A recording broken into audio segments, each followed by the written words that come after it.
आज हम लोग बात करेंगे dispersion of light. Dispersion of light क्या होता है कि जब भी कोई लाइट रे जो है प्रिज्म से गुजरती है तो वो अपने 7 कलरों में डिवाइड हो जाती है। इसको क्या कहते हैं?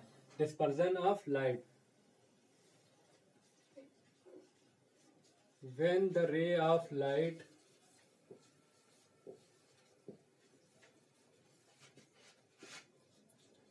passes through a prism, it divided into its color.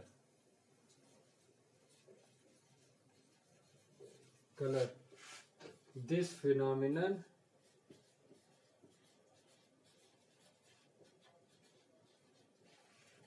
is known as dispersion of light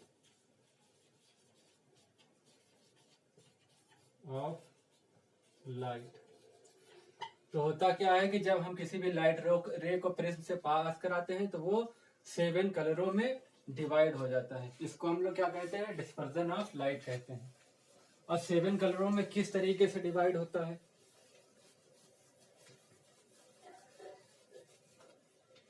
तो एक प्रिज्म ले लेते हैं, वो ट्रायंगुलर 3 डायमेंशनल शेप होती है, ठीक है। तो अगर ये इंसिडेंट रे गई है तो ये नॉर्मल है, अगर तो ये नॉर्मल की तरफ झुक जाएगी, ठीक है। उसके बाद ये ऐसे और झुक जाती है और ये कई पार्टों में डिवाइड हो जाती है, 7 पार्टों में डिवाइड हो जाती है। तो सबसे नीचे क्या होता है? वायलेट बैंगनी कलर, और सबसे ऊपर क्या होता है? Red colour. इसके अंदर जो है 7 कलर होते हैं विबग्योर के हिसाब से। विबग्योर के हिसाब से 7 कलरों में ये लाइट डिवाइड हो जाती है।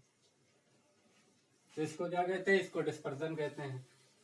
अब एक और फिनोमेना होता है स्कैटरिंग ऑफ लाइट।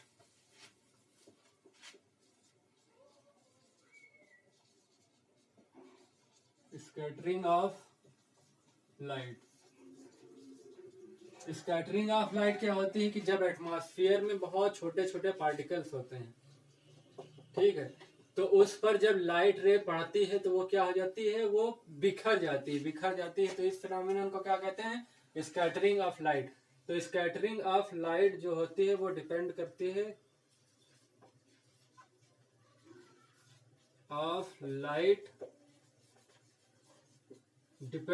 है लेमडा की पावर 4 पर, मतलब लेमडा पर डिपेंड करती है, वेवलेंथ पर डिपेंड करती है। तो जिसकी जितनी ज्यादा वेवलेंथ होगी उसका उतना कम डिस्पर्जन होगा, जिसकी जितनी कम वेवलेंथ होगी उसका जितना ज्यादा वेवलेंथ होगी उतना जो है कम डिस्पर्जन होगा, और जितनी कम वेवलेंथ होगी उतना ज्यादा डिस्पर्जन होगा।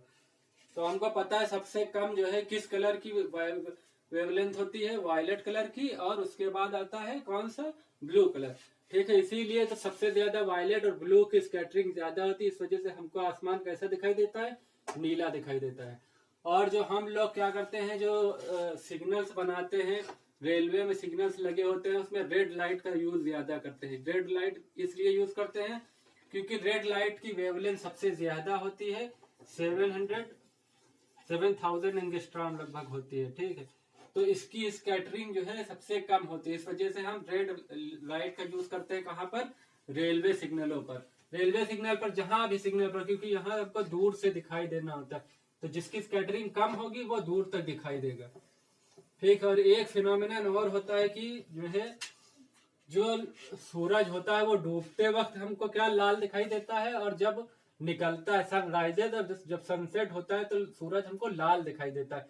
ये इस वजह से होता है कि हमारे जो है अर्थ के चारों तरफ क्या है? एटमॉस्फेयर है।